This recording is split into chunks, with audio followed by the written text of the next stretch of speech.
Mes chers frères et sœurs, amis du Parvis du Seigneur, paix et bien, dans le nom de notre Seigneur Jésus-Christ.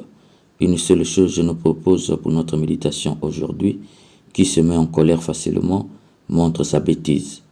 Au final de l'évangile de ce jour, extrait de Saint Jean au chapitre 3, les versets 31 à 36, Jésus dit, « Celui qui croit au Fils a la vie éternelle, celui qui refuse de croire en lui ne verra pas la vie, mais la colère de Dieu demeure sur lui. » Mes chers frères et sœurs, il faut beaucoup de maîtrise dans la compréhension de ces fragments. Hier, nous avions appris que ces Saint Jean, croire au Fils, c'est croire en la puissance et la miséricorde de Dieu qui est plus grande que nos péchés. Aujourd'hui, Jésus ajoute, celui qui refuse de croire en lui ne verra pas la vie, mais la colère de Dieu demeure sur lui. Ici, il ne s'agit pas du verbe avoir, mais du verbe voir. Jésus n'a pas dit, celui qui refuse de croire en lui n'aura pas la vie. Non. Jésus dit plutôt, celui qui refuse de croire en lui ne verra pas la vie. Il s'agit de voir la vie et non avoir la vie. Hélas, là où Jésus parle de voir la vie, d'autant compris n'aura pas la vie. C'est une nuance très capitale. En effet, voir est l'action de regarder avec les yeux. La vie, c'est lui Jésus, l'unique chemin, la vérité et la vie. Voir Jésus, il faut entendre par là la rencontre personnelle avec lui. En fait, Jésus dit, celui qui ne croit pas en lui fera difficilement la rencontre personnelle avec lui. La foi en Jésus est la condition de la rencontre personnelle avec lui Jésus. Jésus ne ferme pas pour autant le ciel à qui refuse de croire en lui. Il y a parfois une bonté plus élevée dans le cœur des gens qui refusent de croire en Jésus que dans le cœur des gens qui croient en lui.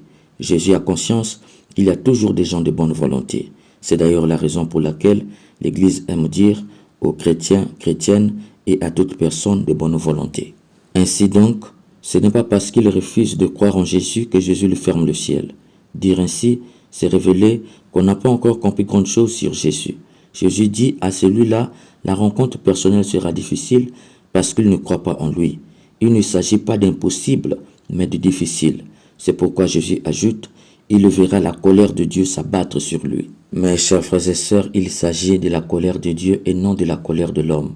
La colère de Dieu évoque la juste indignation du Dieu saint contre le péché. Le docteur de la grâce, Saint Augustin, dira, la colère de Dieu n'est pas une perturbation de son esprit, mais un jugement par lequel le châtiment est prononcé sur le péché. Allons plus loin pour comprendre.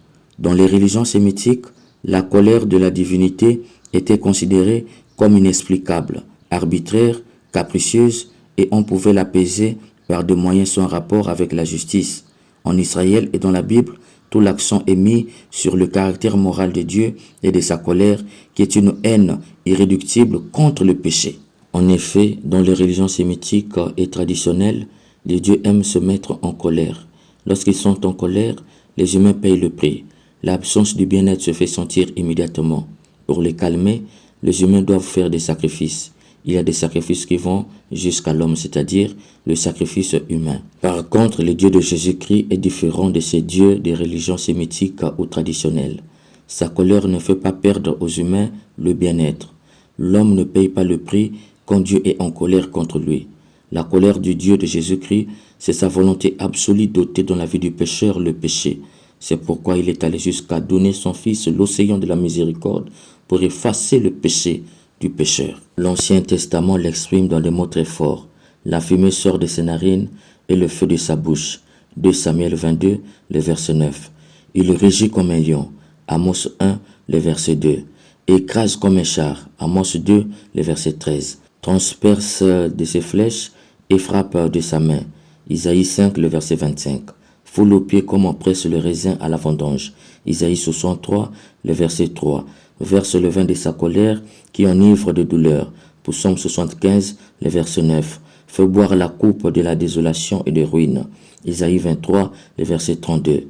Mes chers frères et sœurs, les différents termes de l'Ancien Testament peuvent évoquer, suivant les cas, deux aspects, la colère coupable ou l'indignation légitime. Dans l'Ancien Testament, la racine anaf, qui signifie en français souffler par les narines, s'applique à l'homme.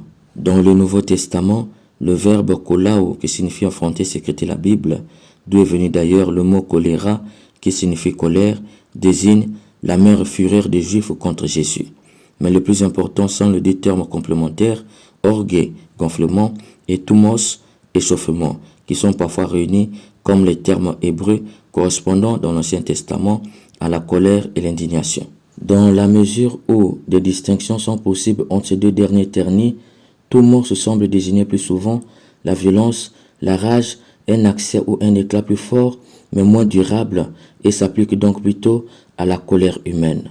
Tandis qu'orgueil désigne plutôt un état permanent, s'applique davantage à la juste indignation divine. Or, dans cet évangile, Saint Jean a employé orgueil, qu'il s'agit de l'indignation divine, et non de thumos, qu'il s'agit de la colère humaine. De ce fait, Saint Jean dit il verra l'indignation de Dieu et non la colère de Dieu. La nuance entre l'indignation et la colère vient du fait que dans la Bible, la colère renvoie à l'homme et l'indignation à Dieu. L'indignation, c'est parce que la colère de Dieu n'est jamais orientée vers le pécheur, mais vers le péché. Tandis que la colère de l'homme, comme la colère de Dieu, est dirigée avec violence vers son semblable. L'homme mélange le péché et le pécheur, Dieu sépare le péché et le pécheur. La colère de l'homme est condamnée dans la Bible. Elle est qualifiée de porte de sang-froid devant une contrariété, une courte folie, une cause ou effet d'autre faute. Genèse 49, le verset 7. Elle est qualifiée comme œuvre de la chair dans Galates 5, le verset 20, contraire à la volonté de Dieu, attribut du diable, Apocalypse 12, le verset 12, principaux exemples, Caïn, Genèse 4, le verset 5, Ésaü, Balaam, Saoul, Nahum, Jonas, Hérode et le Sanhédrin. Tous ces passages montrent que la colère est dangereuse dans la vie d'un être humain, car il s'agit de la colère vengeresse et sanglante. Saint Paul, dans sa lettre aux Éphésiens au chapitre 4, les versets 26 à 27, dit « Si vous vous mettez en colère, ne péchez point, que le soleil ne se couche pas sur votre colère, et ne donnez pas accès au diable. » La colère thumos en grec, qui est la colère de l'homme, est la porte ouverte qui permet au diable d'arriver à ses fins. Par cette colère, le diable atteint sa cible et met dans le pétrin celui ou celle qu'il a utilisé pour atteindre sa cible. C'est pourquoi Saint Paul dit « Ne donnez pas accès au diable dans votre vie en vous mettant dans cette forme de colère, thumos en grec. » Le psaume 37 dit « Laisse la colère, ne sois pas furieux, calme-toi, sinon cela va mal finir. » Proverbe 14, le verset 17 à 29 dit « Une personne qui se met en colère facilement fait des bêtises. Celle qui trompe les autres, on la déteste. La personne qui garde son calme est très intelligente, mais celle qui se met en colère facilement montre sa bêtise. » Proverbe 15, le verset 1 dit « Une réponse pleine de douceur chasse la colère, mais une parole blessante la fait éclater. » Le Proverbe 16, le verset 30 dit « Quelqu'un qui ne se met pas en colère vaut mieux qu'un héros.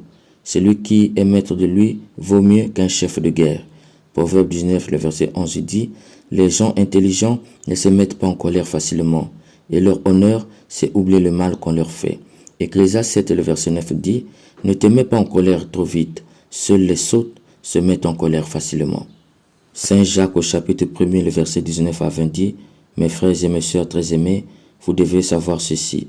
Chacun doit être rapide pour écouter, mais long pour parler, long pour se mettre en colère. Un homme en colère ne fait pas ce qui est juste aux yeux de Dieu. » Mes chers frères et sœurs, nous venons de voir que Saint Jean, pour parler de la colère de Dieu, a employé orgueil, qui vient du verbe origomai, qui signifie s'élever et désirer.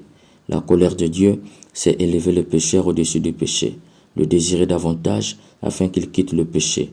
C'est dans ce sens que la colère de Dieu exprime l'horreur qu'il éprouve à l'égard du mal et non du malheureux. C'est pourquoi j'ai dit qu'il se met en colère facilement montre sa bêtise. Mes chers bien-aimés, soyons vrais, il est difficile pour nous d'être en colère comme Dieu, c'est-à-dire séparer celui qui nous fait du mal avec le mal qu'il nous fait. Dieu ne nous demande même pas de faire comme lui, mais il nous demande de faire attention avec la colère. Souvent, nous faisons beaucoup de bêtises dans la colère, d'où Dieu nous dit, pour éviter la colère, il nous faut désirer celui qui nous fait du mal. Le désirer nous évitera de se venger. Cher ami du parvis du Seigneur, n'oublie jamais que vaincre la colère, c'est triompher de son plus grand ennemi. La colère rend fou et aveugle. Là où la colère est, la raison s'envole. La meilleure façon de prendre l'avantage sur la colère, c'est de te taire. Chaque fois que tu veux t'énerver, tais-toi. Tu verras que tu prendras le contrôle sur la colère. Si la colère insiste, quitte ce lieu qui te rend colérique et ne reviens que lorsque la colère prendra fin. Le silence et le déplacement apaise toujours la colère. Que l'Esprit Saint te fasse comprendre que rester en colère, c'est comme saisir un charbon ardent avec l'intention de le jeter sur quelqu'un alors que c'est toi qui se brûle. Amen.